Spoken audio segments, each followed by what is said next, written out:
Bon, bonjour à tous, bienvenue à la Francothèque. Je m'appelle Michael, je suis professeur de français, je viens de Paris et je donne des cours de français sur Internet, voilà. Je donne des cours particuliers, des cours de groupe, etc. Depuis 11 ans maintenant, depuis 12 ans même. Et je me passionne pour les langues, j'ai appris beaucoup de langues. Parce que quand je voyage, je ne parle jamais anglais. Et comme ça, j'ai appris toutes les langues des pays dans lesquels je vais. Et puis j'ai commencé à apprendre le français, à enseigner le français. Et je me suis passionné pour ma langue, j'ai regardé comment elle fonctionnait. Et donc donnant des cours, j'ai regardé dans les manuels et puis j'ai vu que le verbe, la conjugaison, ça occupe une grande partie de l'apprentissage des langues, et notamment du français. Et j'ai voulu voir comment on pouvait rendre ce système de conjugaison rationnel, et je vais vous expliquer pourquoi, d'accord, tout à l'heure. Alors, aujourd'hui, donc, on va parler de conjugaison, et alors... la première diapositive. Alors, je ne sais pas si ce titre vous parle. Au commencement était le verbe. Au commencement était le verbe. Et le verbe était en Dieu. Et le verbe était Dieu. Est-ce que vous comprenez ces mots? Vous savez ce que c'est? C'est quoi? C'est la Bible, ouais. Vous connaissez le passage peut-être? Bon, c'est le commencement de l'évangile selon Saint Jean, d'accord? C'est le 4e évangile, c'est un très bel évangile, très bien écrit. Alors en russe, c'est Vnachalie было слово, mais en français, c'est Vnachalie был глагол. Ça m'a beaucoup plu.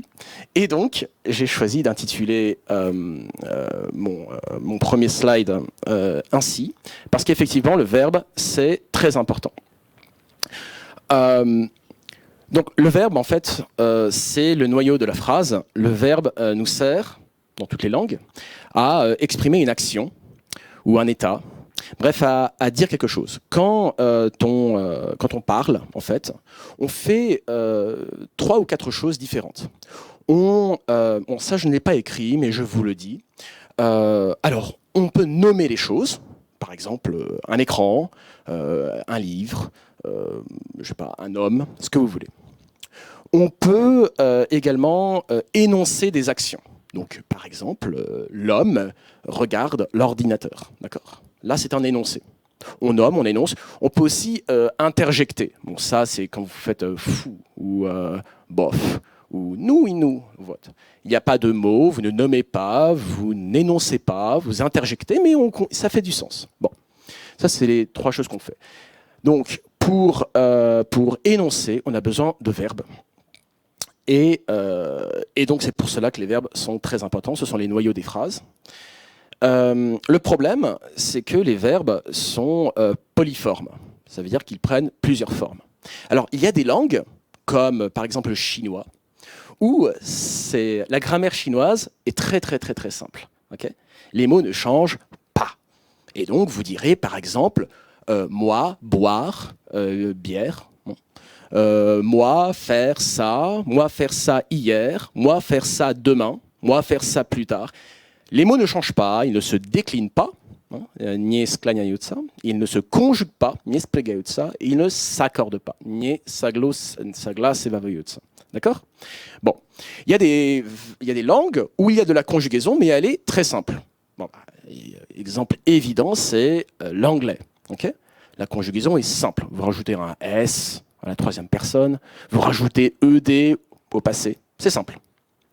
Il y a des langues dont la conjugaison est complexe. Donc chaque personne, chaque temps a une terminaison différente. Alors j'espère que je ne suis pas en train... Je crois que je suis en train de prendre de l'avance sur mon prochain slide, donc je vais continuer comme ça quand même. Le verbe, c'est le noyau de la phrase. Il est polymorphe, donc, ou polyforme, je ne sais pas. Donc il peut adopter plusieurs formes, beaucoup de formes, suivant le rôle qu'il joue dans la phrase. Et il se compose de plusieurs parties, mais essentiellement 3. D'accord ? Il y a les préfixes, il y a le noyau. Donc les préfixes, c'est par exemple pred, le noyau, skaza, et la terminaison. En russe, c'est tia, ou peut-être que c'est skaz, ati. Okay, je ne sais pas pour le russe, mais en français, ce serait par exemple prêt, dispose et pour l'infinitif. D'accord? Donc ça, ce sont les trois parties du verbe. Les deux parties qui nous intéressent pour la conjugaison, c'est celle-là. Celle-là, les préfixes ne changent jamais. Il y a des langues où les préfixes changent, qui se conjuguent avec des préfixes. C'est le breton en France, les langues celtiques se conjuguent en changeant les préfixes. Il y a d'autres langues, le grec, je crois, le géorgien, je crois qu'il est comme ça aussi. Mais en français, on conjugue avec des suffixes, d'accord? Et la racine peut changer. On va voir ça tout de suite. Alors, la conjugaison. Donc les suffixes changent avec la personne et avec le temps. Donc par exemple, on prend le verbe « il parle », la terminaison « ent », d'accord, troisième personne du pluriel. Et si on met au passé, on a deux suffixes, deux terminaisons. On a une terminaison pour le temps, c'est passé, et une terminaison pour la personne qui ne se prononce pas, d'accord. Les terminaisons ne se prononcent pas souvent. Quand je disais justement tout à l'heure que donc il y a chinois, on n'a pas de conjugaison, l'anglais, conjugaison très simple, italien, espagnol, conjugaison compliquée. Et le français, eh ben, il est entre les deux. C'est-à-dire que sa conjugaison à l'écrit est compliquée, comme l'espagnol, l'italien, le russe. Mais à l'oral, c'est beaucoup plus simple. Par exemple, je mange, tu manges, il mange, ça ne change pas. D'accord? C'est un peu comme l'anglais, à l'oral. Mais à l'écrit, c'est plus comme l'italien, l'espagnol ou d'autres langues. Donc, les suffixes changent avec la personne et avec le temps, et la racine change selon le suffixe. Et on va voir comment. Il y a des règles précises. Donc, par exemple, ils boivent, et là, ils buvaient. Alors, vous remarquerez que j'ai mis bois en gras, et là, bu n'est pas en gras, alors que v est en gras. Et ce n'est pas un hasard. D'accord ? Allons-y. Alors, la conséquence de ça, en français, pour vous, mais aussi pour les Français, c'est qu'on va passer une partie de notre scolarité à apprendre par cœur, des tables de conjugaison de verbes. Ça, c'est un livre qui s'appelle le Becherel.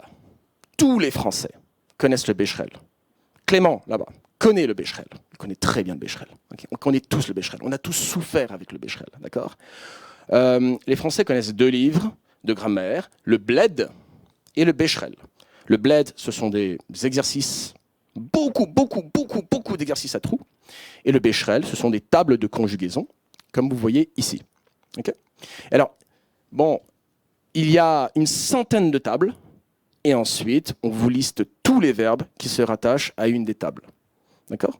Dans chaque table, vous avez, je ne sais pas combien, 16 temps, enfin bref, c'est très compliqué. D'accord ? Bon, alors évidemment, on peut faire comme ça, si vous préférez apprendre par cœur. Mais moi, il m'a paru qu'il y a une logique dans la conjugaison qui se répète partout. D'accord ? Et donc, c'est beaucoup plus simple d'apprendre avec la logique de la conjugaison. Et après, vous n'avez pas besoin de ça. Vous pouvez anticiper, deviner qu'est-ce qu'il y a dans les tables. C'est très facile. D'accord ? C'est pareil avec le russe, d'ailleurs. Ça fonctionne avec, en fait, la plupart des langues. OK ? Alors, on va voir ça. Est-ce que je parle de manière compréhensible ? Oui ? Tout le monde comprend ? Est-ce qu'il y a des gens qui ne comprennent pas ? Non ? Levez la main, hein, vous pouvez lever la main. Alors, pour parler de ça, je vais d'abord présenter les termes. Okay ? Il y a 4 mots que vous devez comprendre pour ensuite comprendre comment ça fonctionne. Le premier mot, vous le connaissez, c'est la terminaison. Okay. Comment ça se dit en russe ? En russe ? Akanshani. C'est facile, d'accord ? Donc c'est pour ça que je ne l'ai pas traduit. Hein. Donc, La terminaison, c'est le suffixe qui marque le temps et la personne. Là, par exemple, je vous ai mis « ils parlèrent ». Quelqu'un connaît ce temps? Ils parlèrent. Fait exprès de prendre un temps. Comment? Gavarili, ouais. Pas gavarili davnim davno. D'accord? Passé simple. J'adore le passé simple. Okay, les Français adorent le passé simple. Bon. Donc, c'est un suffixe qui marque le temps et la personne. Alors en fait, il marque d'autres temps, il marque d'autres choses, qu'on appelle le mode, par exemple. Éventuellement même l'aspect. Mais j'ai simplifié. Okay, la personne et le temps, c'est le principal. Donc il s'agit, le suffixe, la terminaison, c'est toujours une voyelle. Ça commence toujours par une voyelle. Okay, et qui peut être prononcée ou pas prononcée. D'accord? Donc, je parle, vous parlez. Donc là, vous voyez que c'est un E qui ne se prononce pas. Et là, c'est un EZ qui se prononce E. Et donc, vous avez ici les terminaisons pour l'infinitif. Ici, les terminaisons muettes, avec je, tu, il, d'accord? C'est pour les verbes du premier groupe et pour le subjonctif. Là, ce sont les terminaisons pour, vous comprenez, n'est-ce pas? On, c'est quelle personne? Quelle personne?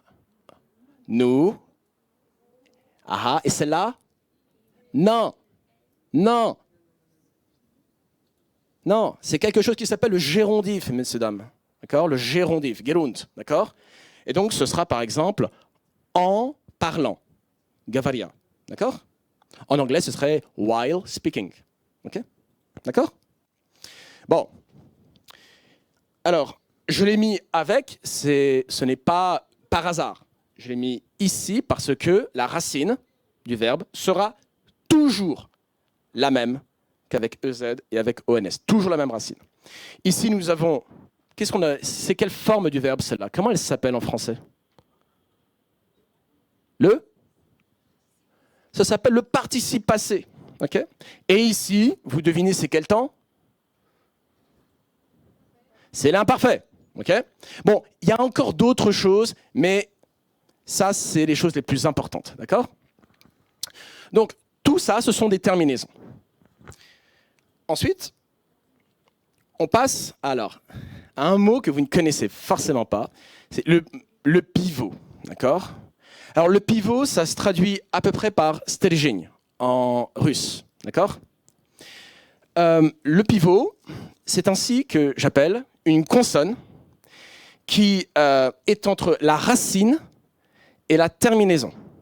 Okay, par exemple, il marche, eh bien, CH, c'est le pivot. D'accord? La plupart des verbes ont un pivot, certains n'en ont pas. Bon, par exemple, il voit, d'accord? Il n'y a pas de pivot. Okay, et le pivot peut se lire avec la racine, je lave.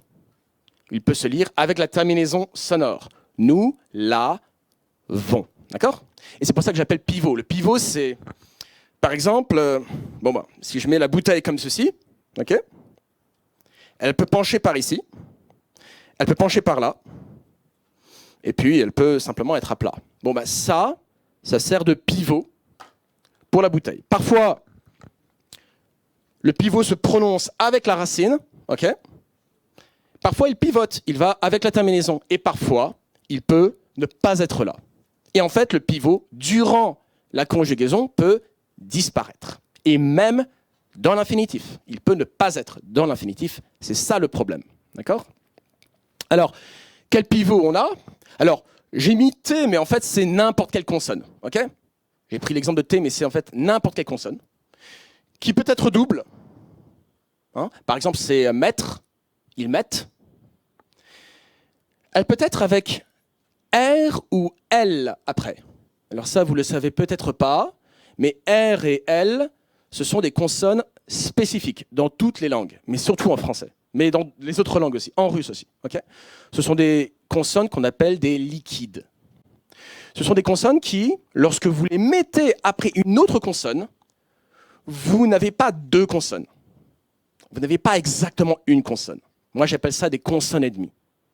Donc, par exemple, voyons, katrom, eh bien, j'ai bien prononcé katrom. Je ne peux pas dire katrom, pas possible. Et en russe non plus, d'ailleurs. Okay, donc, le R et le L. Bon, le L, vous ne l'avez jamais. Ah si, vous pouvez l'avoir, mais c'est plus rare. Mais le R est très important. Donc, consonne et ensuite demi-consonne, R ou L. ILL, c'est également spécifique. C'est un pivot spécifique et c'est une consonne spécifique. Y, d'accord? Bon. Et enfin, ces deux-là, G et C. Alors ça, c'est juste pour l'orthographe. Bon, et peut-être quelqu'un peut nous expliquer pourquoi j'ai mis ça? G et C? Non? Ah si, forcément. Citez-moi un verbe pour lequel G devient GE, c'est important. Facile. Manger, très bien. Hein, parce que nous mangeons, GE, en mangeant, hein, kushaya, GE, et tout l'imparfait. Okay, et même le passé simple.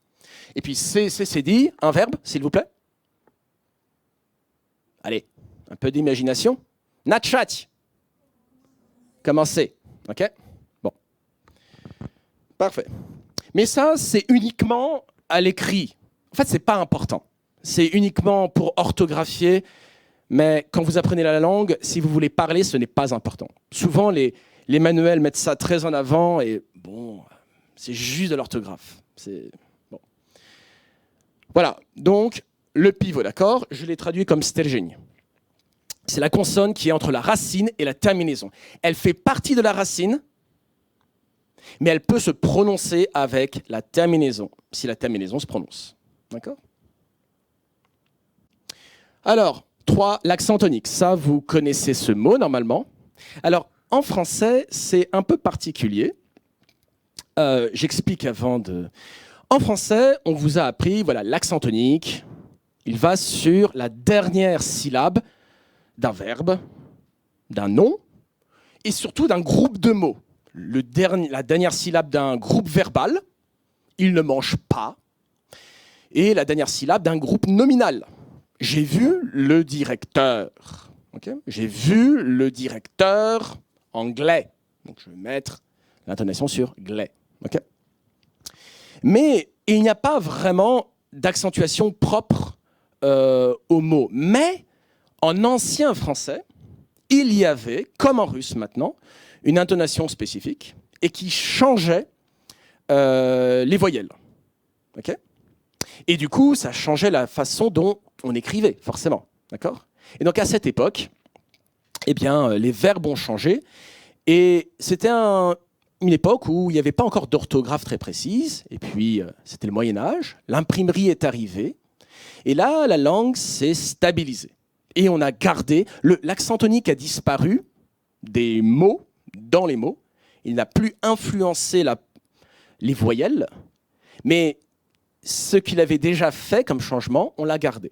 Alors, en anglais, vous avez quelque chose de similaire qui s'appelle The Great Vowel Shift. D'accord ? Donc ça, c'est également une évolution phonétique du Moyen-Âge. D'accord ? Et qui change la prononciation des voyelles. Alors, l'accent tonique va toujours sur la dernière syllabe. Ça, je l'ai dit. Sauf si c'est E, ES ou ENT. Parce que là, ce sont des voyelles qui ne se prononcent pas.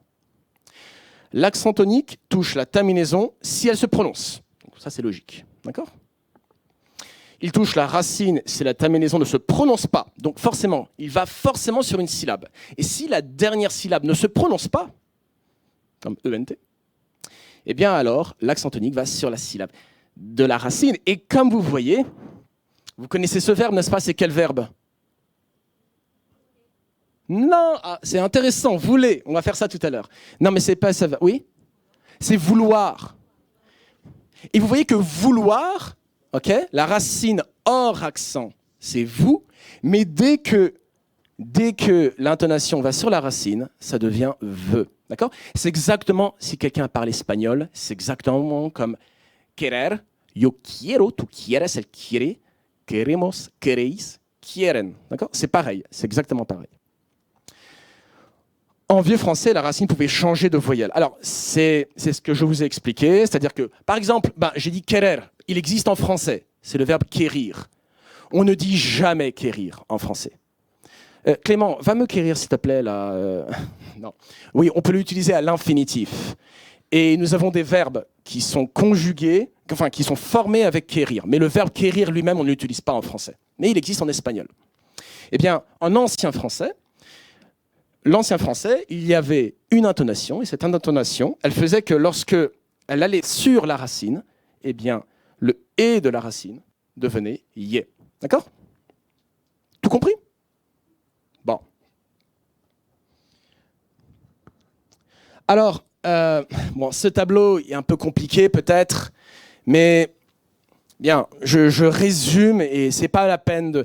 Ce tableau, il est important si vous voulez inventer des verbes en ir ou en oar. Vous pouvez le faire et vous pouvez inventer des conjugaisons, mais vous devez respecter des règles si vous voulez que ça fasse français. Donc, je distingue les verbes normaux, les verbes que j'appelle faibles. Comme en allemand, hein. En allemand aussi, il y a les verbes faibles et les verbes forts, d'accord? Les verbes faibles sont en ir, et la lettre i, c'est la lettre faible. Les verbes forts sont en war, et en général, e, et wa sont des phonèmes forts, d'accord? Ça veut dire que quand ils arrivent sous l'intonation. Et puis, les verbes en er sont des verbes normaux, c'est-à-dire que l'intonation ne change pas ou peu la voyelle de la racine. Et alors, ce qui est important, c'est que si vous avez ces lettres-là dans la racine de l'infinitif, en ir, en e ou en oar, eh bien, si votre verbe a une terminaison de l'infinitif en oar, eh bien, cette lettre, le a, va devenir e. Et il y a un verbe que vous connaissez très bien comme ça. C'est quel verbe? Savoir, je sais, d'accord? A devient E, sauf s'il y a une consonne après. Dans ce cas-là, ils savent. Ils sait, pas de consonne après, mais ils savent, consonne après. Donc, pas de AI. Le A reste A. Okay? Ou devient E. Bon, bah, ça c'est facile. Quel verbe? Pouvoir, vouloir. E ou E. Si c'est un verbe fort, il devient oa également. Exactement comme le E ici est devenu oa. Oui, parce que c'est... Si vous prenez l'espagnol, on a un verbe, ou l'italien, on a un verbe voler ou volere. Le E n'a pas changé dans les autres langues. Mais en français, le E est devenu oa. Il s'est d'abord prononcé oa, et ensuite, bah, naturellement, on a écrit oi, parce que ça se prononçait oa, et plus E. Et puis également, il y a des verbes qui sont devenus de ER, sont devenus IR. Par exemple, en espagnol, on aura correr pour courir. En français, le verbe est devenu ce que j'appelle faible. En espagnol, c'est resté normal. Okay. Querer, qui est devenu en français quérir. Bon, donc A devient E, ou devient E sous l'intonation. Quand c'est sous l'intonation, sous l'intonation, sous l'intonation. Devoir, le E est hors intonation. Je dois, le E est sous l'intonation, on n'écrit plus E. Parce que je de, ça ne se dit pas je de, on dit je dois. Donc le E devient oa. Okay? Pour les verbes en ir, ces voyelles-là, les deux, ne changent pas. Mais le E, le E devient yé. Bon, c'est facile. Il y a un verbe que vous connaissez très bien, des verbes que vous connaissez très bien. Par exemple, prichadit. Non, venir. Je viens. D'accord?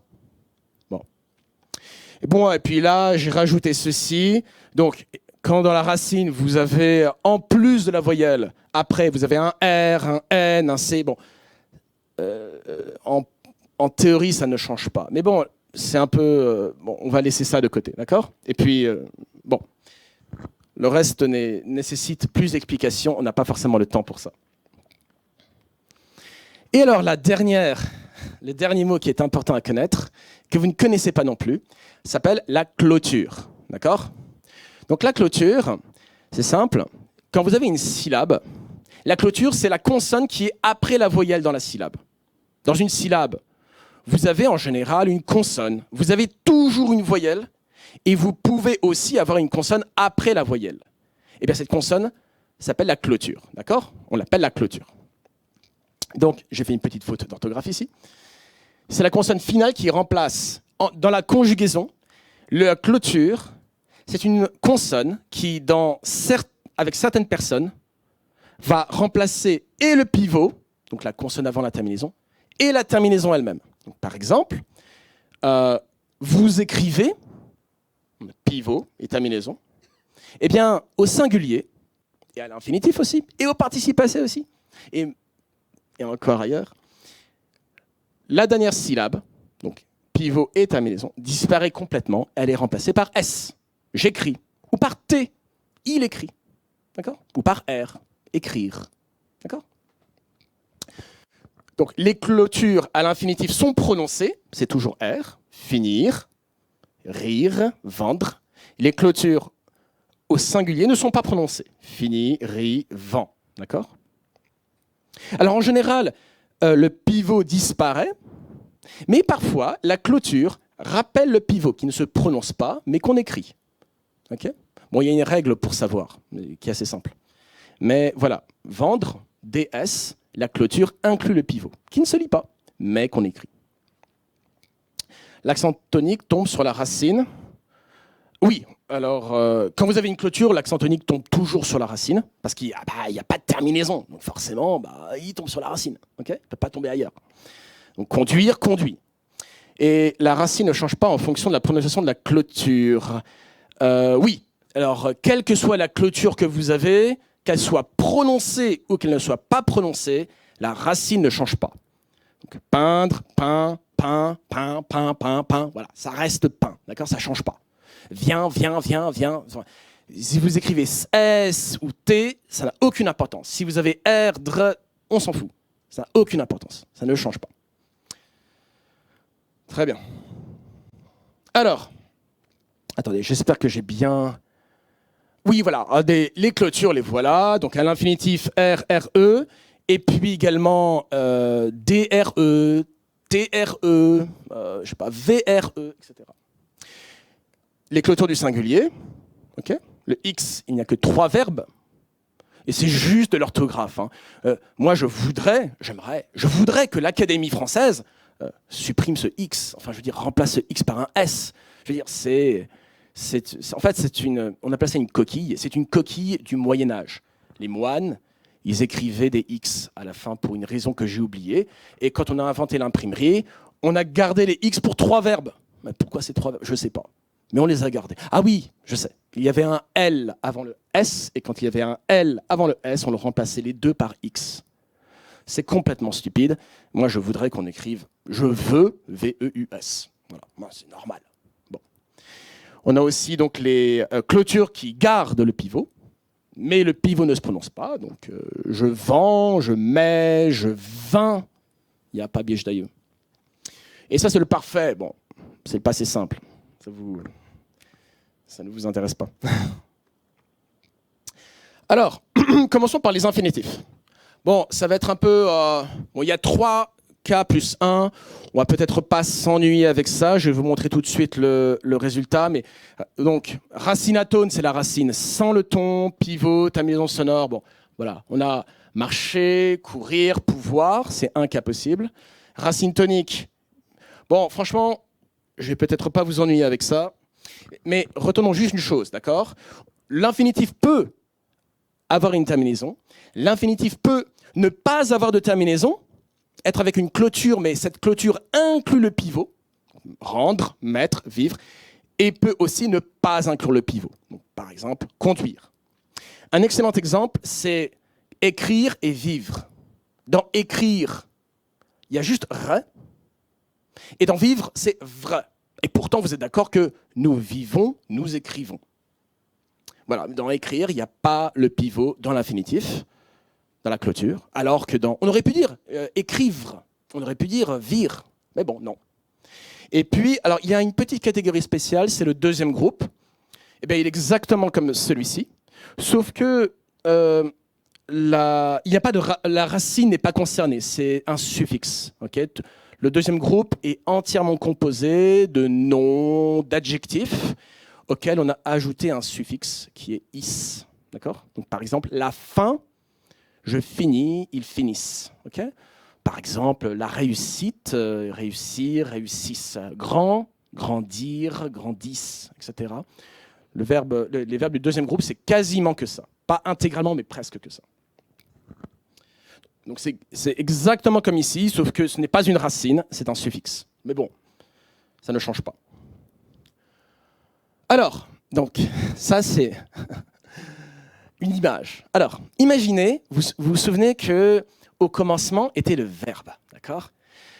On va imaginer que la conjugaison, c'est le paradis, c'est Dieu, d'accord ? On veut connaître Dieu, on veut connaître la conjugaison.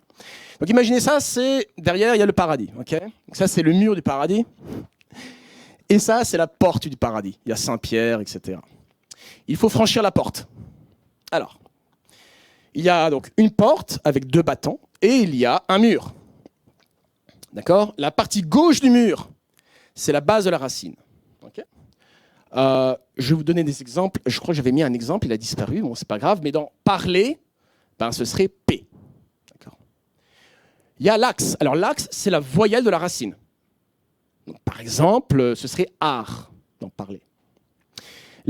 Alors, attendez, une seconde. Ah, mince, je me suis trompé. Non. Attendez, je reviens. Oui, non, je suis en train de vous montrer les différents types d'infinitifs. Il y a 6 types d'infinitifs. Je crois que je vous les montrais déjà, d'ailleurs. Mais donc, vous avez les infinitifs avec terminaison, ER, OIR, IR, il y en a 3.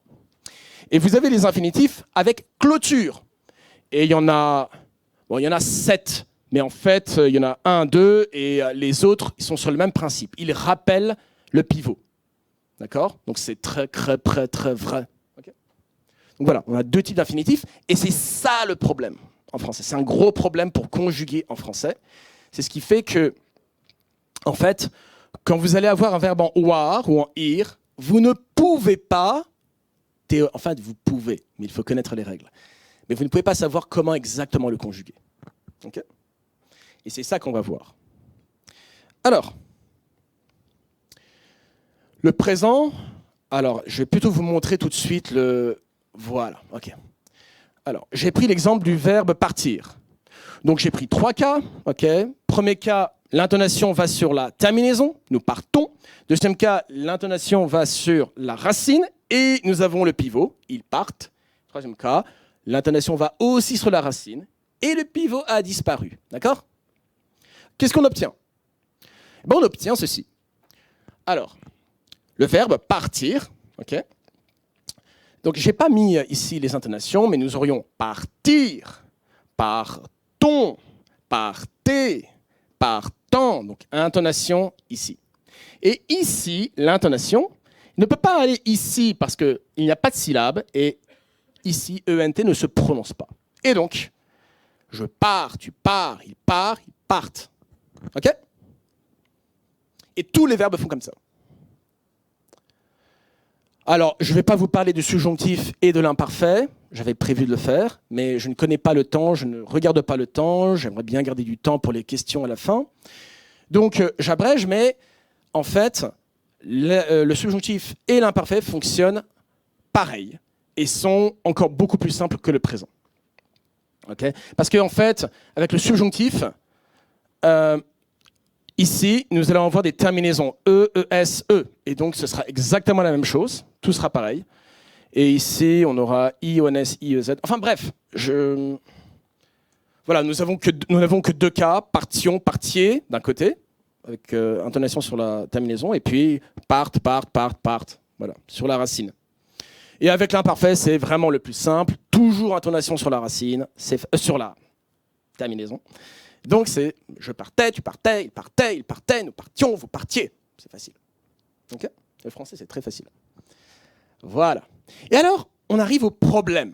Le problème en français. Pourquoi c'est difficile de conjuguer en français ? Parce que vous avez les verbes en ir et en war. Et ça, c'est un problème. Parce que, en fait, dans ce cas-là, le verbe, vous ne savez pas exactement comment le conjuguer. Je vous dirais que l'information, dans le verbe, vous n'avez pas toute l'information. Par exemple, si je veux mettre des verbes en ir ou en war dans mon tableau, je peux les mettre de 2 façons différentes. Je peux penser que, i, c'est la racine, réfléchir, i est la racine, recevoir, wa est la racine, prévoir, wa est la racine, devenir i est la racine. Et ensuite, nous avons R, nous avons donc des clôtures. Ouais, mais c'est pas vrai. C'est pas exactement ça. Et puis, je pourrais considérer que c'est et la racine, la racine, etc., etc. Dans ce cas-là, on a non plus une clôture, mais nous avons un pivot, qui est ch, v et n, et ensuite une terminaison, donc qui commence par une voyelle. Ben voilà, il y a deux verbes ici qui sont corrects, il y a deux verbes ici qui sont corrects. Et si vous ne connaissez pas le verbe, vous ne pouvez pas savoir dans quelle catégorie ça rentre. L'infinitif ne vous le dit pas. Ok? Ça, c'est le problème. Et on veut quand même franchir la porte, hein, on veut entrer dans le paradis, hein, donc il faut. Donc, qu'est-ce qu'on va faire pour passer la porte? Alors, on va conjuguer avec des clés. C'est une porte, donc il y a des clés. Okay? Alors, ce sont des formes du verbe qu'on retient avec l'infinitif. Donc, exactement comme en anglais. D'ailleurs, voilà, justement, voilà. En anglais, on apprend à l'école do, did, done. Okay? On apprend swim, swam, swum. Okay? Si on apprend le russe, par exemple, on peut tout à fait apprendre, je n'ai pas fait comme ça, mais j'aurais bien aimé. On aurait pu apprendre primat, primi. Et avec ces trois formes du verbe, on peut tout conjuguer. Совершенно вид, несовершенный вид, прошлое, будущее, настоящее. Okay? Герунды. Все, что хочешь. D'accord? Bon. Et bien, on va faire pareil en français.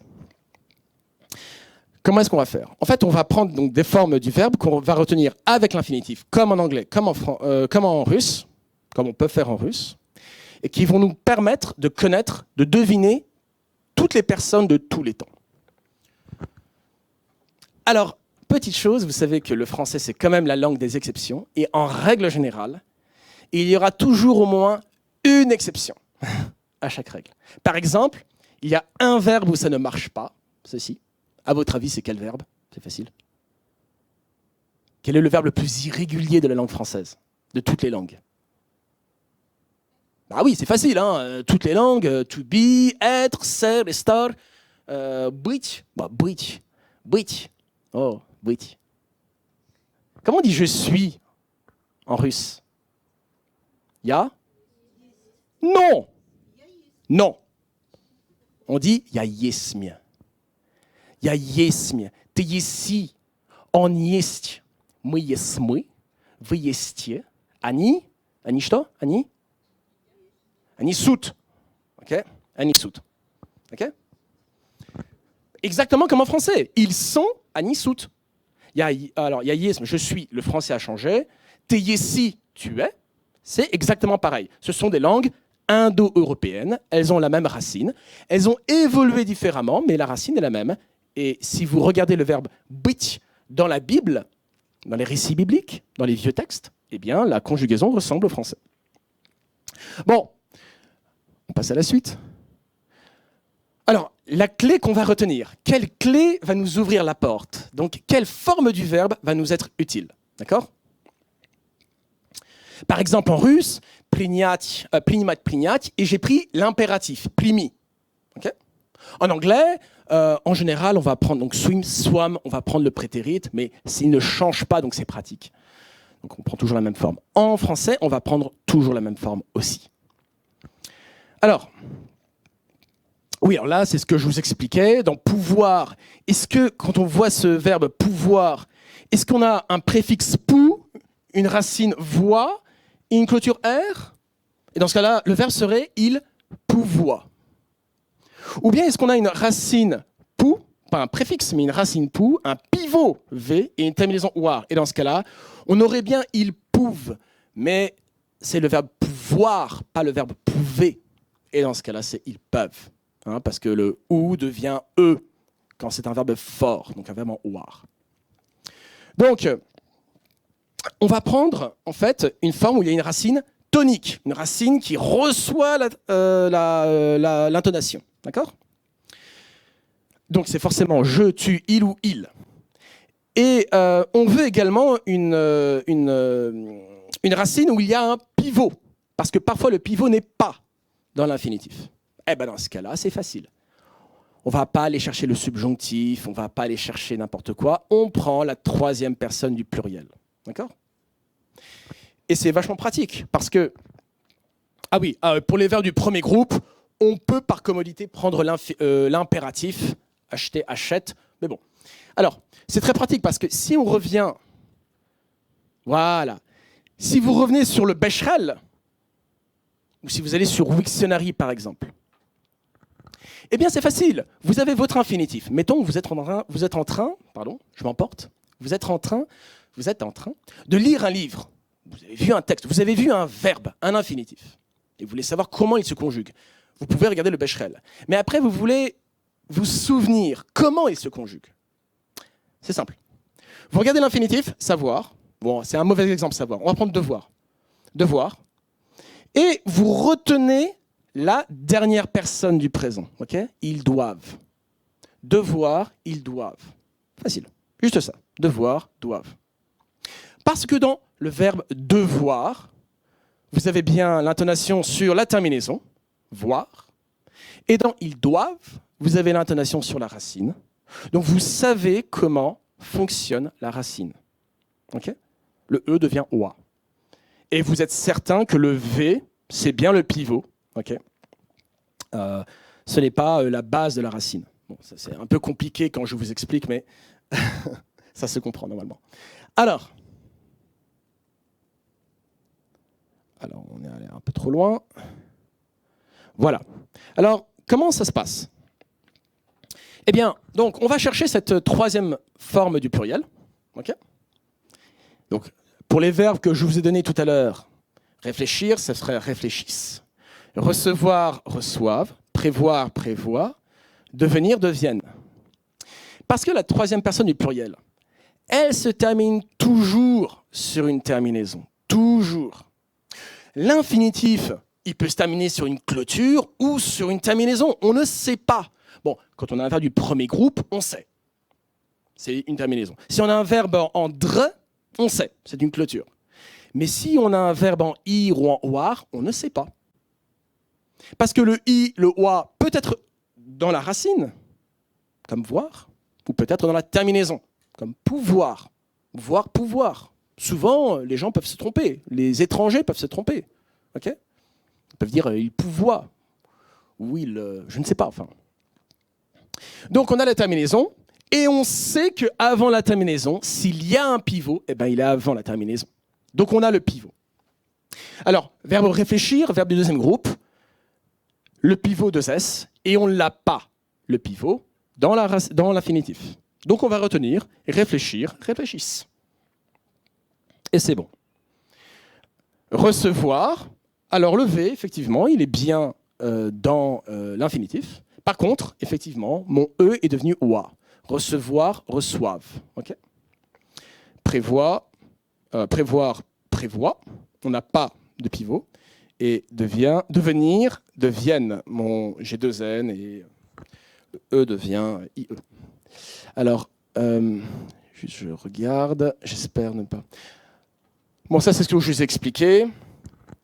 La clé de la racine tonique, donc c'est la troisième personne du pluriel, elle vous donne le pivot et elle vous indique comment réagit la voyelle de la racine quand elle est sous l'intonation. Bon, et ça, c'est très pratique, mais je crains ne pas avoir écrit le plus important là-dedans. Je regarde. Je crains ne pas l'avoir écrit. Alors, qu'est-ce qu'on fait dans ce cas-là pour conjuguer le verbe ? En fait, et je n'ai pas écrit la règle, je vous l'ai dit, je n'ai pas dormi, je ne sais pas, bon bref, j'ai oublié le plus important pour vous, ce qui est vraiment important. Vous avez deux façons de le conjuguer. Okay ? Tous les verbes, à part être. Si... je vais plutôt prendre le tableau suivant.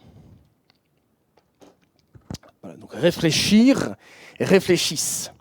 Donc j'ai bien mon R qui est à la place du 2S. Et quand je prononce réfléchir, 3 syllabes, réfléchissent, 3 syllabes.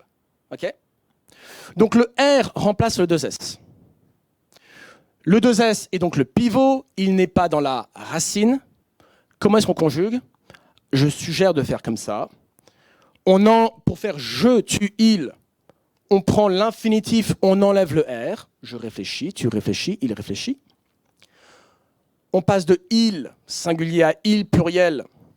Ben, c'est justement la clé, donc je la connais par cœur. C'est réfléchissent. Et à partir de la clé, réfléchissent, on conjugue. Nous réfléchissons, vous réfléchissez en réfléchissant. D'accord ? Ça, c'est lorsque, effectivement, l'infinitif, il y a une clôture qui remplace le pivot. Okay ? Mais quand ce n'est pas le cas, quand, en fait, regardez, recevoir, reçoivent. Mon pivot, il est là dans les deux cas. Recevoir, reçoivent. Alors, dans ce cas-là, je vais faire le contraire. Pourquoi ? Parce que j'ai déjà mon information sur le pivot est déjà dans l'infinitif. Et alors la petite chose, c'est que donc, le E devient OA. Mais en fait, il n'y a que 4 ou 5 changements comme ça en français. E devient OA, OU devient E. Vous pouvez les retenir par cœur. Si vous les connaissez par cœur, vous n'avez même pas besoin de retenir reçoivent. Vous savez que recevoir, vous savez comment le verbe va évoluer. Je crois... Si, vous avez besoin de retenir par cœur. Si. Recevoir, reçoivent. Okay ? Dans ce cas-là, comment est-ce qu'on fait ? On prend le pivot, on prend la clé, donc la troisième personne du singulier, et exactement comme avec réfléchir, on enlève non pas le R, comme avec réfléchir, mais le fameux pivot. Donc, reçoivent, je ne prononce pas le V et j'ai le singulier. Je reçois, tu reçois, il reçoit. Je passe au pluriel que je connais par cœur parce que je le retiens, c'est la clé. Ils reçoivent. Le pluriel, c'est le pivot qui revient à la fin. Et ensuite, pour nous, vous et en, je prends la racine de l'infinitif. Parce que l'infinitif, j'ai également une terminaison, oir, qui se prononce. Et donc, j'aurai la même racine. Recevoir, donc nous recevons, vous recevez, en recevant. OK ? Ça, c'est le moment difficile. Est-ce qu'il y a des gens qui sont perdus ? Est-ce qu'il y a des gens qui ont compris ? Oui, elle a perdu. Qui est perdu ? Je vais le faire autrement. Qui a compris ? Qui, franchement... ouais. Qui veut que ça se termine ? Bon. Prévoir, prévoir, prévoir, prévoir. J'ai les deux mêmes syllabes. Le R est donc une clôture. J'enlève le R. Je prévois, tu prévois, il prévoit, il prévoit. Et alors là, oui, je ne l'ai pas mis dans le document, mais il y a donc des petites règles. Je ne l'ai pas mis dans le document. Il y a des petites règles de conjugaison à connaître par cœur. Évidemment, une règle importante, c'est que quand vous avez une terminaison qui se prononce, s'il n'y a pas de pivot, alors le I devient Y. Et ça, vous pouvez le retenir par cœur, parce qu'il y a beaucoup de verbes comme ça. Okay ? On n'a pas besoin. On pourrait retenir une clé secondaire, et ça, je l'ai mis après. Les clés secondaires. Alors, la clé principale, c'est la troisième personne du pluriel. OK ? Pour tous les verbes qui ne sont pas du premier groupe. Troisième personne du pluriel. Mais il y a un petit nombre de verbes. Il y en a 5 en fait. Plus les verbes les verbes qui sont en oyer, huyer, ayez, ou en r, oir, huir. Bon bref. Où il n'y a pas de pivot. Bon, ben là, on a besoin d'une autre clé. Pas la troisième personne du pluriel, ou pas que. Bon, vous pouvez juste retenir par cœur exactement comme en anglais. Donc, par exemple, ou comme en russe. Venir, viennent, vient. OK ? Parce que viennent et vient, c'est pas exactement la même racine. OK ? Prendre, prennent, prenons. Prenons, intonation sur la terminaison. Prennent, intonation sur la racine avec le pivot. Prendre, intonation sur la racine. Et le pivot, en tant que consonne, n'est pas là. Boire, boivent, buvons, même logique. Hein. Vont, intonation. Boivent, intonation sur la racine avec le pivot. Boire, intonation sur la racine sans le pivot. Et dans ce cas-là, comment est-ce qu'on conjugue ? On prend la personne la plus courte. On commence, pour faire le singulier, on prend la personne la plus courte. Donc, venir, 2 syllabes. Viennent, 1 syllabe. J'ai une consonne à la fin. Vient, 1 syllabe et pas de consonne à la fin. Je commence par vient. Je viens, tu viens, il vient. Je viens, tu viens, ils viennent, nous venons, vous venez en venant. Je commence toujours par la plus courte. Prendre, prennent, prenons, prenons 2 syllabes, prennent une syllabe et une consonne, prendre, dre et la clôture, prend une seule syllabe. Je commence par prends. Je prends, tu prends, ils prennent, nous prenons, vous prenez en prenant. Boire pareil, buvons, boivent, boire, bon bah, bois, boivent, buvons, buvez, buvons. OK? Mais il n'y a que 5 verbes A. Et puis, bien sûr, les verbes avec OI, AI, UI. Et dans ce cas-là, vous pouvez vous en souvenir par cœur. Mais la clé, ce serait uniquement, effectivement, la clé racine-atone. Donc, la racine n'a pas de ton. Moi, je prends le coortatif. Alors, le coortatif, ça correspond en anglais à let's. Let's do something. Okay? C'est un encouragement. En russe, ce serait давайте. Давайте пойдем, давайте поиграем. Okay? Jouons. Allons-y. Okay? C'est le coortatif. Bon, j'aime bien prendre cette forme parce qu'elle se termine sur on et pas sur et, comme l'impératif pluriel. Donc, c'est plus facile à retenir. Ne pas se tromper. Okay? Et donc, voir, voyons. Voilà. Je vois, tu vois, il voit. Nous voyons, vous voyez, en voyant. Bon. Donc, quelle clé retenir en priorité? La tonique, et c'est la 3e personne du pluriel. Qui contient les pivots et sans accent sur la racine. Bon, ça, excusez-moi, je n'ai pas dormi, je me souviens plus ce à quoi j'ai pensé. C'est l'accent tonique, en effet. Voilà. Donc, ah oui, très important. La grande majorité des verbes français n'ont pas besoin de ça. Pas besoin de tout ça. Parce que dans l'infinitif, vous avez déjà toute l'information pour conjuguer. Vous avez la voyelle de la racine qui ne change pas et vous avez le pivot qui ne disparaît pas. Et donc, l'infinitif, ça suffit. Et si jamais la voyelle ou le pivot change, eh bien, vous allez vous rappeler la clé de conjugaison. Donc, c'est la 3e personne du pluriel. Pour les verbes du premier groupe, on peut prendre l'impératif, mais bon, il est exactement comme la 3e personne du pluriel, c'est pareil. Okay? Les verbes en ir et en war. Ah oui, très important.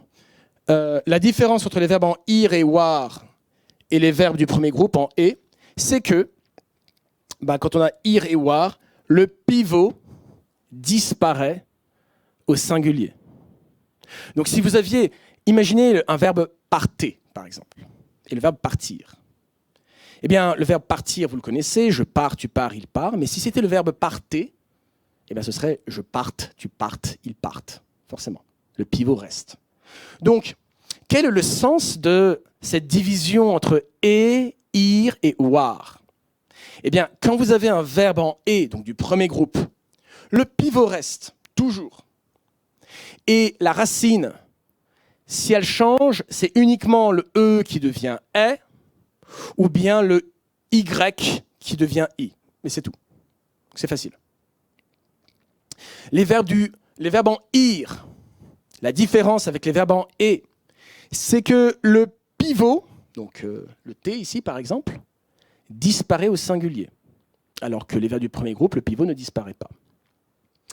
Et les verbes en war, le pivot disparaît et la voyelle de la racine change. Forcément, toujours. OK ? Donc du coup, les verbes en war sont les plus compliqués. Et puis, vous avez les verbes que j'appelle courts. Ils sont clos. Il n'y a pas de terminaison dans l'infinitif. Et en général, et donc pour cela, la racine est toujours stable, comme les verbes du premier groupe. Okay ? Donc marcher, partir, rendre, vous n'avez pas besoin de clé de conjugaison. Vous savez que marcher, le A ne changera pas, le ch ne disparaîtra pas. Partir, vous savez que le A ne changera pas, vous savez que le T disparaîtra au singulier. Vous le savez. Vous n'avez pas besoin d'une clé de conjugaison pour ça.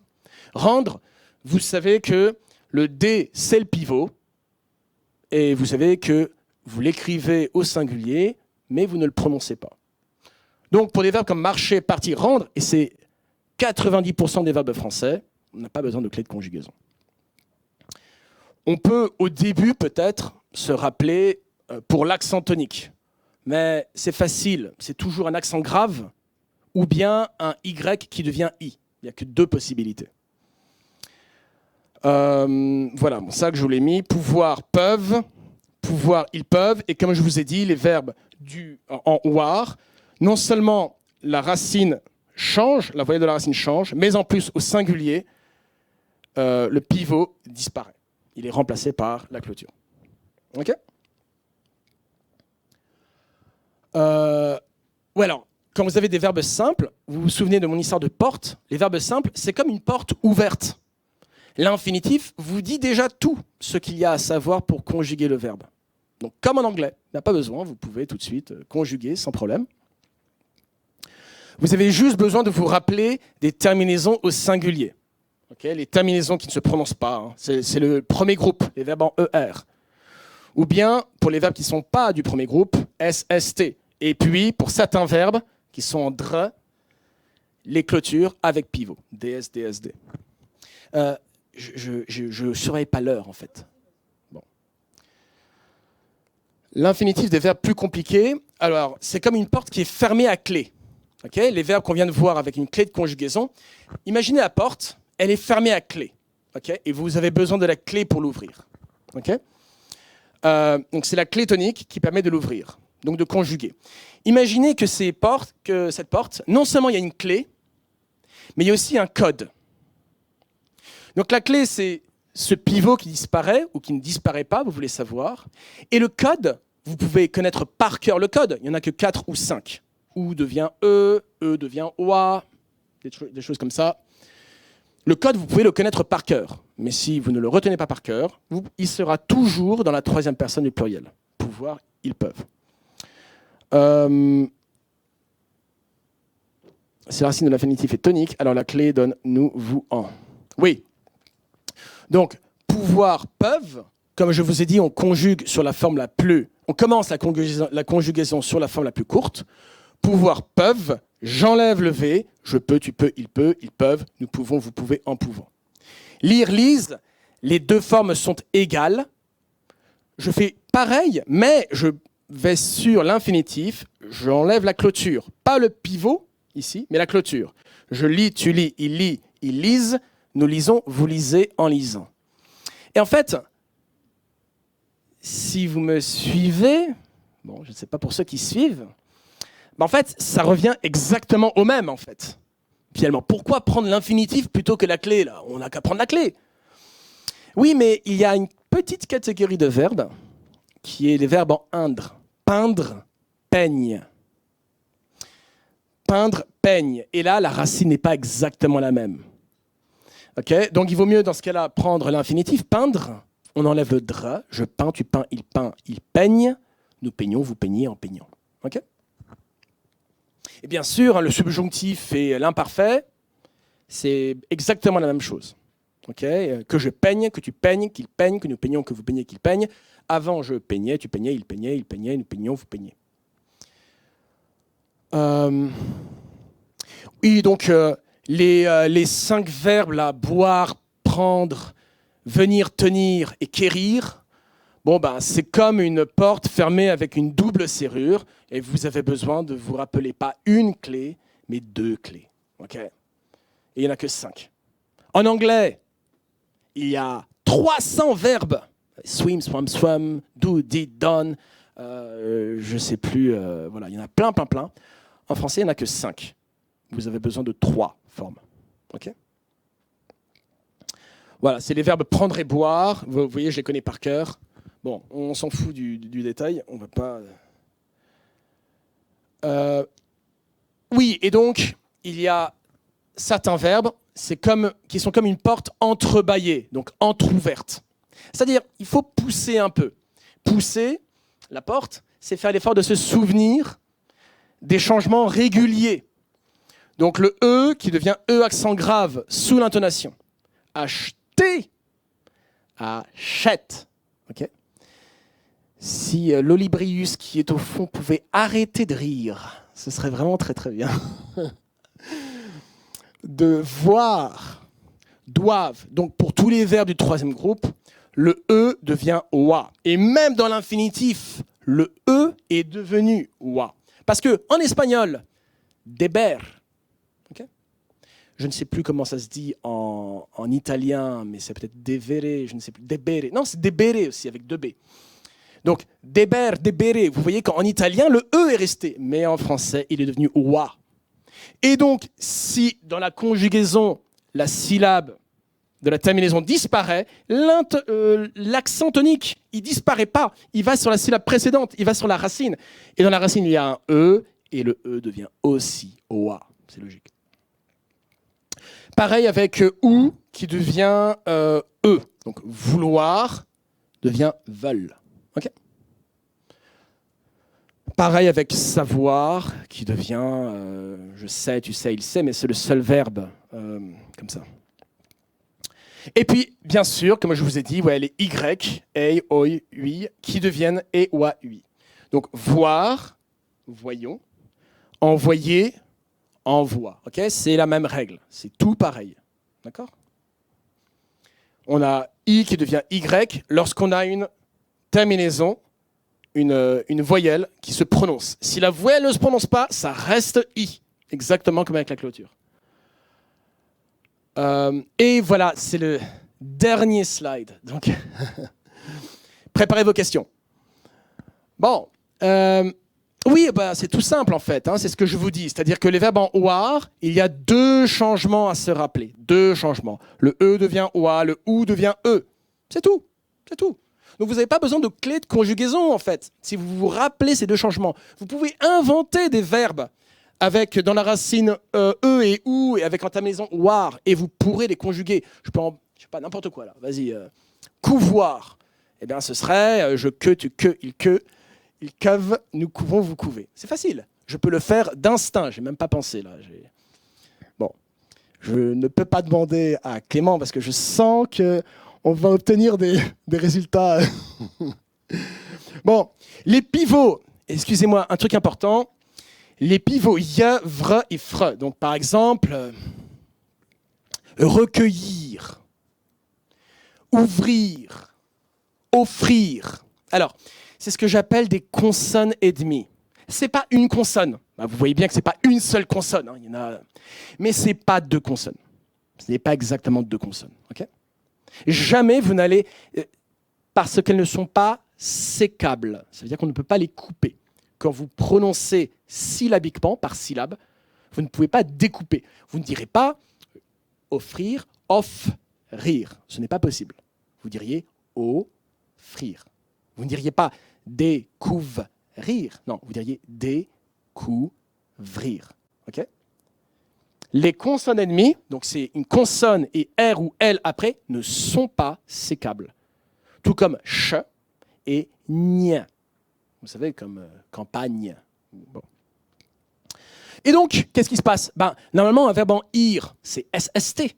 Mais si le pivot est une consonne ennemie, le pivot ne peut pas disparaître. Il est fort, il ne disparaît pas. Il reste. Et dans ce cas-là, on ne peut pas mettre de SST. Les clôtures sont censées remplacer le pivot, au moins à l'oral. Alors, eh bien, on va mettre des EESE. Logique. EESE, c'est une terminaison qui ne se prononce pas. Elle indique que s'il y a un pivot dans le verbe, le pivot est toujours là, au singulier. D'accord? Alors, trois pivots particuliers. Le R, il disparaît jamais. Mais si le R est une consonne et non pas une demi-consonne, donc s'il est juste tout seul, il n'y a que trois verbes comme ça, c'est quérir, mourir et courir. Eh bien, dans ce cas-là, on laisse le R, exactement comme avec ouvrir, mais en revanche, on met un S. On n'a pas besoin de mettre les terminaisons EESE, on laisse le S. Okay, le pivot N, il disparaît. On l'écrit et il nasalise la voyelle de la racine. Mais en tant que consonne, il disparaît. Et enfin, le pivot L, il devient U au singulier. Donc c'est valoir, je vaux. Vouloir, je veux. Et en polonais, le L, vous avez un L en polonais, vous avez le L, et vous avez un L barré qui indique le son W. Exactement comme un U peut indiquer aussi le son W. Okay, donc c'est valable dans toutes les langues. Enfin, non, j'exagère. les langues indo-européennes, en tout cas, donc le français, les langues latines, bon, germaniques, je ne sais pas. En tout cas, les langues latines, c'est valable. Et même une langue slave comme le polonais, il y a quelque chose comme ça. Bon, ben, j'espère que vous m'avez compris. Alors, je voulais terminer sur un petit exercice qui consistait... Je sais pas, on a encore du temps là? Bon. L'exercice consiste à ceci. Il faudrait que vous pensiez, que vous inventiez des verbes. Mettons 3 ou 4 verbes. Pensez, ok? Et réfléchissiez à quelle clé il pourrait avoir. Comment il pourrait se conjuguer. Quelle pourrait être la clé? Donc la clé, c'est la 3e personne du pluriel, normalement, d'accord? Et voir si on peut avoir des verbes originaux. Au moins, pensez à un infinitif. Et moi, je peux lui mettre une clé, et ensuite on conjugue le verbe. D'accord? Alors, voici du papier. Et voici des crayons. Qui veut essayer? Bon, si personne ne se désigne, je donne d'office. En fait, normalement, je n'ai pas besoin du micro parce que quand je fais cours, je parle toujours très fort. Donc, mais bon, du coup, je vais parler dans le micro. Alors, il y a 2 règles à respecter seulement. Et là, vous me faites vos verbes. Alors, vous pouvez prendre des mots qui existent. OK? Un conseil, vous pouvez prendre des mots qui existent, des noms par exemple, ou bien vous prenez un verbe du premier groupe, enfin, vous prenez un verbe de n'importe quel groupe, et vous changez son groupe. Comment est-ce qu'on fait? Prenez un verbe en ER, et au lieu qu'il y a ER, vous mettez OIR, ou IR. Vous imaginez comment il serait clos. Par exemple, vivre, imaginons que j'ai vire. Ou imaginons que j'ai vivé. Ou imaginons je ne sais quoi. D'accord? Donc, vos verbes doivent se terminer ainsi. ER, premier groupe, OIR, IR, ou bien sur un R. Pour imaginer, regardez, vous avez conclure. Imaginez que voiture soit un verbe. Imaginez. Pourquoi pas? Imaginez que voiture est un verbe. Mur. Un peu dur, ça. Et pourquoi pas? Re et dre, d'accord? Ça, c'est la première chose. Vous devez avoir un R à la fin. OK? Et la deuxième chose, mais ça va être difficile à respecter, ça. Attendez, on va voir. Attendez, je dois retourner sur mes... ça va être dur à respecter, mais vous allez essayer. Le plus dur à respecter, c'est ceci. Les verbes en ER peuvent avoir dans la racine n'importe laquelle de ces voyelles. Les verbes en IR, ok, peuvent avoir dans la racine, aussi, je crois, non? Ouais, n'importe laquelle de ces voyelles aussi, je crois. Attendez. Oui, voilà. N'importe laquelle de ces voyelles, mais pas celle-là. Les verbes en IR ne peuvent pas avoir ces voyelles dans la racine. Donc, vous ne pourriez pas avoir un verbe, par exemple... il y a un verbe en français qui est une chimère. C'est un verbe de vieux français. C'est le verbe « issoire ». Et donc, on a un mot qui est gardé. Tu connais peut-être, Clément, quel mot nous vient de « issoire » ? Oui, c'est un participe passé. Ça veut dire provenir de. Issu. Okay? Donc, issoire a donné issu. Mais le verbe a disparu. Et le verbe est une chimère, parce que dans ce verbe, vous avez la terminaison « oire » et vous avez le « i » de la racine qui est faible. Oire est fort, i est faible. Ce n'est pas possible. Okay? Donc, ER, vous pouvez utiliser n'importe laquelle de ces voyelles. IR, n'importe laquelle de ces voyelles, mais pas I, et pas des fortes. Pas des fortes et pas des faibles. Parce que vous avez déjà une voyelle faible dans la terminaison. Attendez, je dis une bêtise, parce que ça, c'est si votre terminaison, c'est IR. Mais si vous faites un verbe court, alors oui, dans ce cas-là, vous avez I. Bon, c'est un peu difficile. Allez-y, ouais, allons-y. Est-ce que quelqu'un a déjà inventé un verbe? Bon, vous avez 2 choix. Prenez un verbe qui existe déjà et... Allez, on va oublier ça, c'est pas grave. Attendez. Oublions ce que je viens de vous dire, c'est pas grave, on simplifie la chose, ok? Ou bien vous prenez un verbe qui existe déjà et vous changez son groupe, ou bien vous le réduisez, ou vous l'augmentez. OK? Ou bien vous prenez un mot, un nom, qui se termine par R, et on imagine que c'est un verbe. Et on voit comment le conjuguer. D'accord? Alors, allez, est-ce que quelqu'un a une proposition? Chacun, vous allez faire ça en fait. Vous allez prendre, je veux 2 verbes. Un verbe, vous prenez un verbe qui existe et vous changez son groupe. Non, 3 verbes. Vous prenez un verbe qui existe et vous changez son groupe.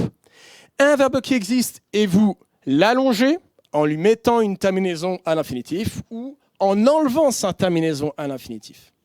Et un mot, donc un nom, qui se termine par R. Et on va imaginer que c'est un verbe. D'accord? Allez, 3 verbes. 3 verbes. Un verbe court qui devient long. Un verbe long, vous changez le groupe. Et un nom qui se termine par R. OK? Vous avez 5 minutes. Sinon, je vais désigner au sort. Ah, tiens, allons-y.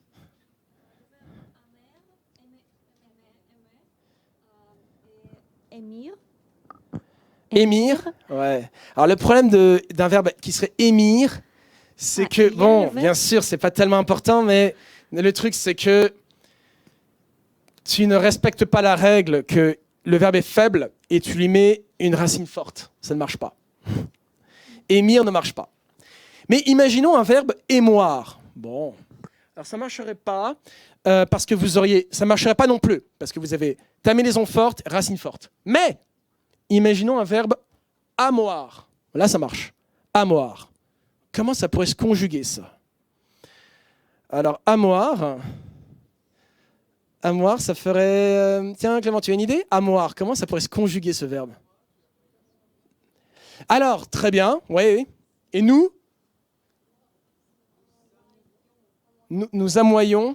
Très bien. Très bien. C'est facile. Hein. Mais maintenant, imaginons que la clé, c'est... Ah, attends, dans ce cas, la clé, ça doit être... Oh, c'est facile. La clé, c'est M. Exactement comme le verbe du premier groupe. La clé, c'est M. Dans ce cas-là, votre clé, là, avec amoir, émoire, amoyon, amoyer, ce serait amoa la clé. Mais là, je vous dis que la clé, c'est M. Ça va être difficile pour vous parce que vous avez pris une consonne, un pivot nasal. Le pivot nasal, il reste toujours, mais il change la voyelle de la racine. Et donc, la réponse, ce serait « j'un, tu un, il un, nous aimons, vous aimez, ils aiment ». Ah oui. Et, non, ce serait... Oui, c'est ça. Ah non, ce serait même pas ça. Oh là là. Non, parce que il y a un A. Oh là là. Non, ce serait Jean, tu en, il en. Nous amons, vous aimez, ils ament. Ce serait ça, ouais.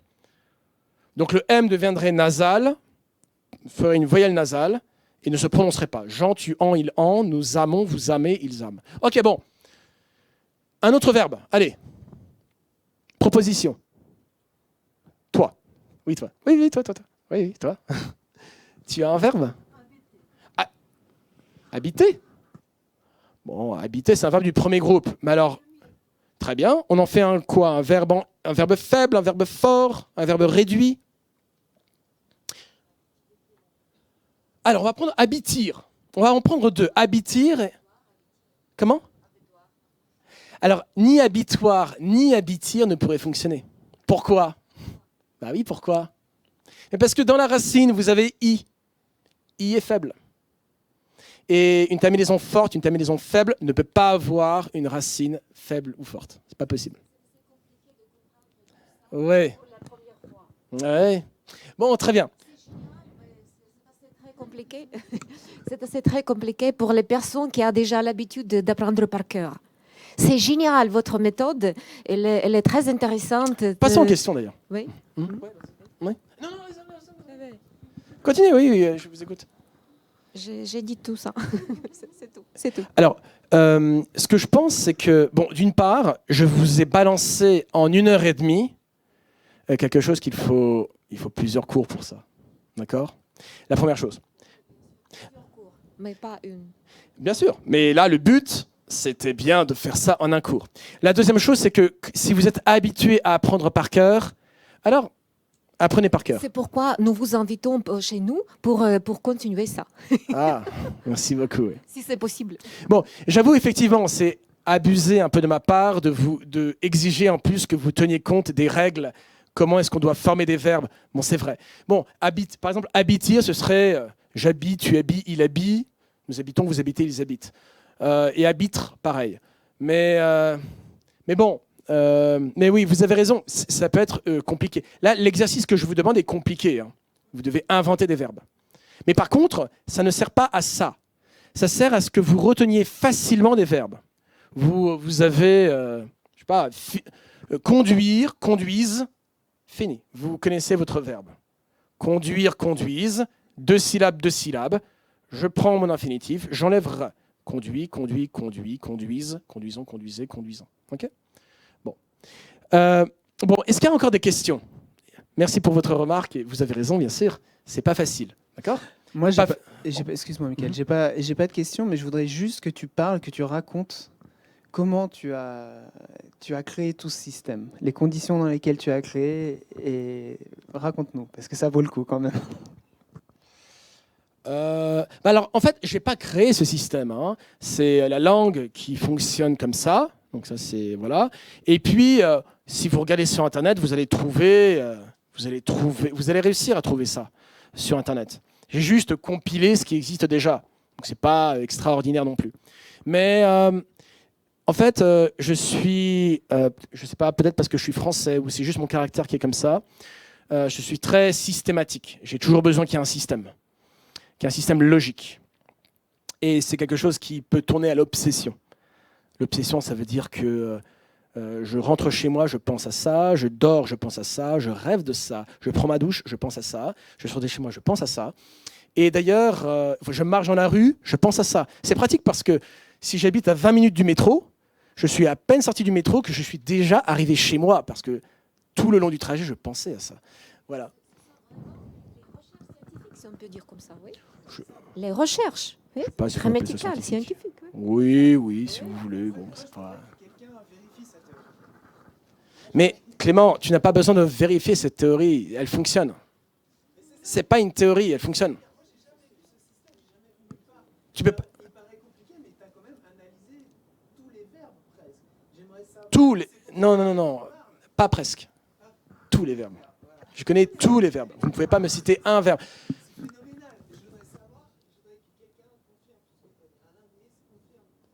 Mais Clément, mais tu n'as pas besoin d'un linguiste. Tu vois bien que ça fonctionne.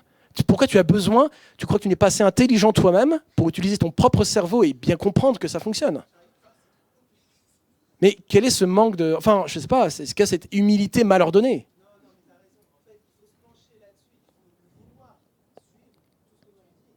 Alors, une raison pour laquelle moi j'ai pensé à ça et pas quelqu'un d'autre, c'est que je n'ai pas de formation de prof de français. D'accord ? Donc j'ai étudié les langues tout seul, pas moi-même. Et donc, quand vous faites une formation, ça vous forme, okay, ça vous cadre.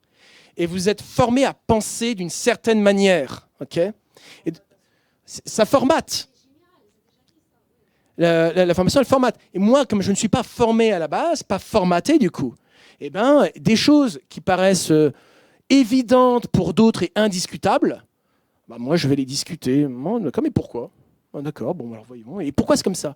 Parfois, ça énerve d'ailleurs. Ça peut énerver d'autres personnes. Mais pourquoi on doit parler de ça ? Mais si, discutons de ça. Mais c'est un peu comme des mathématiciens qui, à un moment donné, vont dire bon, oublions là tout ce qu'on croit savoir et partons de ce qu'on sait. On va partir de ce qu'on appelle des axiomes. Qu'est-ce qu'on est certain de savoir ? Ça, on le sait. Et à partir de ces axiomes, on va construire des théories scientifiques. Bon, moi, je ne suis pas scientifique. Ce que j'ai fait, c'est plutôt empirique. Et à la base, et en observant, je déduis des règles qui fonctionnent, mais pour les autres, pas que pour le français. Hein. En espagnol, ça fonctionne. En italien, ça fonctionne aussi, forcément. Mais même en anglais, en allemand, ça fonctionne. En allemand, qui parle allemand ici ? Qui parle allemand ? Oh, il y a quelqu'un qui parle allemand quand même. Non ? Bon, ich lebe, du lebst, er lebt. Wir leben, er lebt, sie leben. Okay? Donc, également en allemand, ce ne sont pas les mêmes personnes, mais vous avez cette séparation entre verbe faible et fort et l'accent tonique qui va jouer sur la racine du verbe. Pareil, la même chose. Okay? Bon.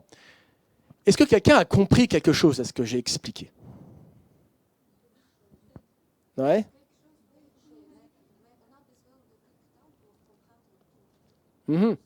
Alors, je ne vous ai pas tout expliqué. Hein. Pas tout expliqué. J'ai aussi une théorie sur les syllabes qui est très intéressante.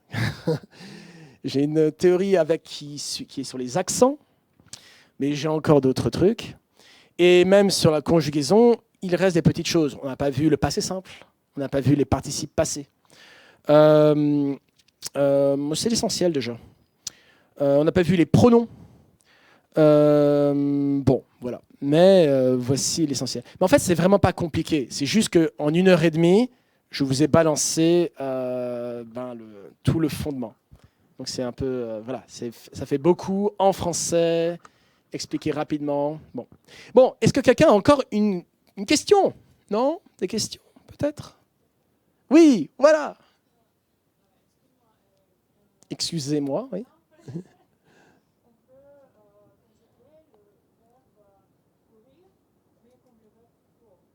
Comme le verbe quoi? Comme un verbe fort. Courir, couroir. Ah, c'est intéressant ça, couroir. Alors, couroir, et on a bien le ou qui est ici, qui est dans la colonne du milieu. Il n'y a pas de problème. Ce n'est une racine ni faible ni forte, avec une terminaison forte. Ça marche. C'est très intéressant. Il faudrait que je vous l'écrive, en fait. Non. Ah, ça dépend. Oui. Vous avez deux possibilités. Vous avez couroir, courroie. Donc je courroie, tu courroies, il courroie, nous courroyons, vous courroyez.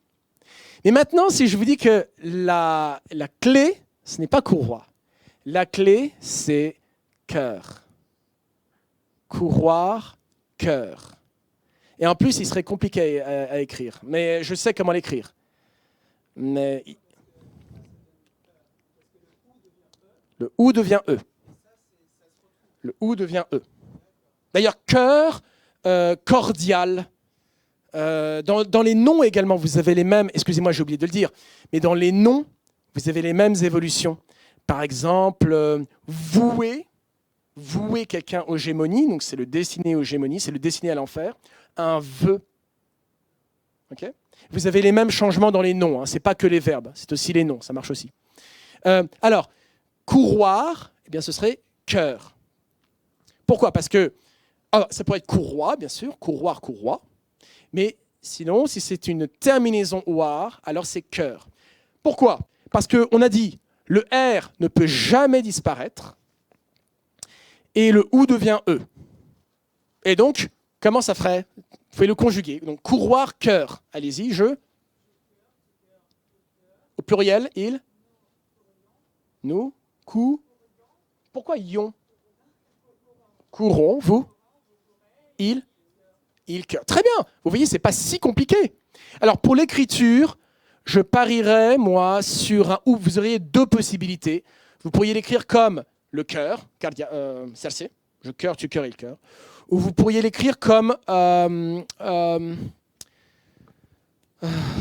est-ce qu'on dit, la queue, comme la queue, Faust. Donc Q-U-E-U-R. Vous pourriez l'écrire comme ça. Il faudrait que je puisse écrire, mais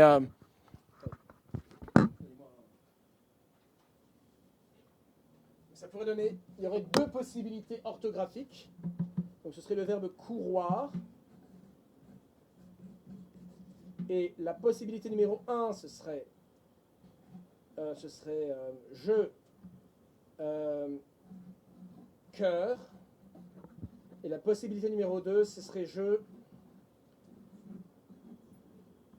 cœur. Vous voyez ces deux possibilités-là. Mais il y a une possibilité qui est meilleure que l'autre. C'est laquelle? Ouais. Il y a une possibilité qui est étymologiquement plus probable. Excusez-moi. Voici les deux possibilités. Hein. Mais il y a orthographiquement, enfin, les deux phonétiquement donnent cœur, mais il y a une possibilité qui est meilleure que l'autre, d'un point de vue étymologique.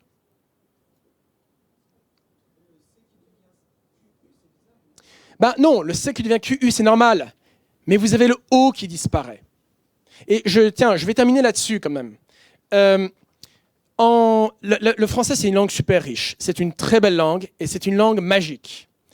Parce que c'est une langue qui est phonétique, comme l'italien, l'espagnol, mais c'est aussi une langue qui est étymologique, comme d'autres langues comme l'anglais, où on va conserver dans l'écriture, même si la prononciation a disparu. C'est une langue avec une grammaire forte. Et dans l'écriture de cette langue réussit à faire le grand écart entre la nécessité de refléter la phonologie, la nécessité de refléter la grammaire, la nécessité de refléter l'étymologie. Et donc, si vous aviez un verbe comme courir, eh bien, dans l'écriture, on voudrait absolument conserver le « o », parce que c'est l'étymologie.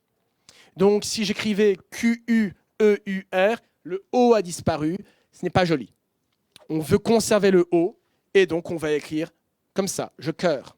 C'est pour ça que si vous avez, par exemple, chaud, vous savez, si vous connaissez un peu les mots, vous savez que ça s'écrit comme ça, C-H-A-U-D. Parce qu'il y a la chaleur, okay. Le L de chaleur ne peut pas disparaître dans chaud, il doit se retrouver. Le L devient U. Et après un U, AU, en général en français, on va écrire un D. Et ce D, cette clôture, nous rappelle que dans d'autres mots de la même étymologie, il y a un suffixe, une terminaison qui a disparu. Donc chaleur, dans chaud, l'heure a disparu. Le D nous rappelle que, attention, dans d'autres mots de la même famille, il y a une syllabe supplémentaire, un suffixe, une terminaison. D'accord ? Bon, je sais pas. Un dernier mot peut-être ? Un dernier verbe ? Non ? Dernière tentative ? Peut-être ? Non ? Ah, on a dit habiter. Là. Allez, autre. Vous, mademoiselle ? Vous avez un verbe à nous ? Allez, bon, je vais regarder ce que vous avez écrit. Allez, bon. Ah, comment ?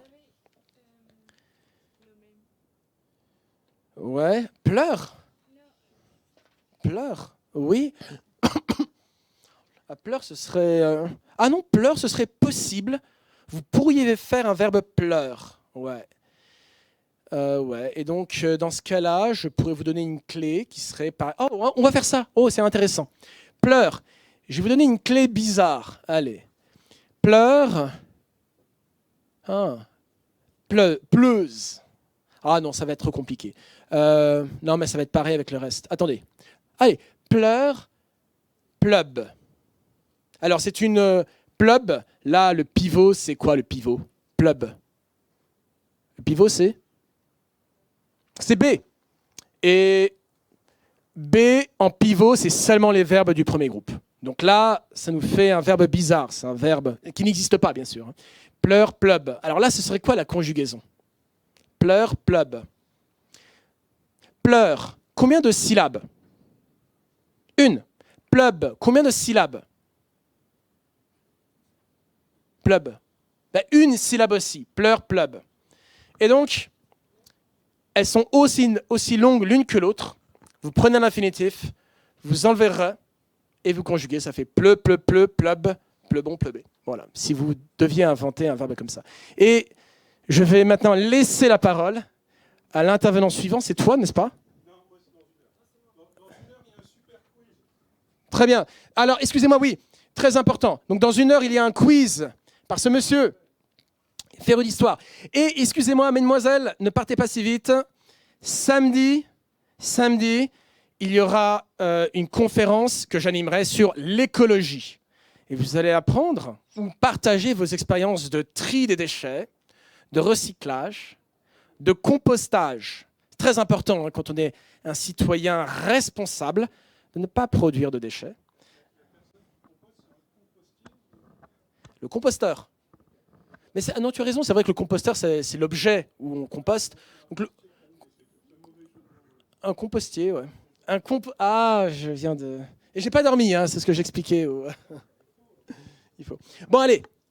Merci de m'avoir écouté, mesdemoiselles. Et voilà.